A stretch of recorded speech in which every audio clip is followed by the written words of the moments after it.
வணக்கம். செக் மோசடி வழக்குல எந்தெந்த சூழ்நிலைகள்ல வங்கி மேலாளரை நீதிமன்றத்துக்கு சாட்சி சொல்ல அழைக்கலாம் அப்படிங்கிறத இந்த வீடியோவில் பார்ப்போம்.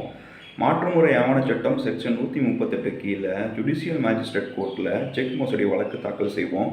அந்த செக் மோசடி வழக்கு தாக்கல் செஞ்சு எதிரி தரப்புக்கு சம்மன் சார்பாகி எதிரி தரப்பு நீதிமன்றத்தில் ஆஜரானதுக்கப்புறம் 313 கொஸ்டினிங் ஸ்டேஜ் இருக்கும்.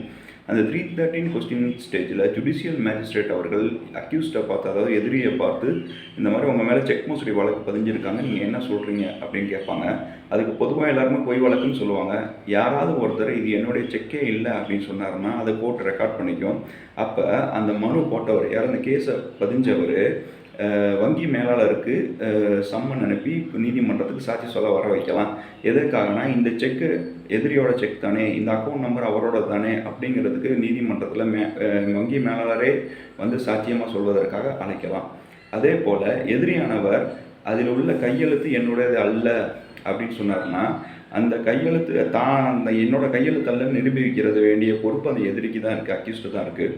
ஸோ அவர் தரப்பில் வந்து நீதிமன்றத்தில் மேனேஜரை வங்கி மேலாளரை வர சொல்வதற்கு நம்ம வந்து ப்ராசஸ் மெமோ காட்டலாம்.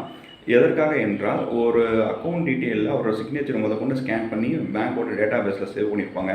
ஸோ அந்த காப்பியை ஒரு நகல் எடுத்துக்கிட்டு வங்கி மேலாளர் வந்து நீதிமன்றத்தில் காட்டலாம்.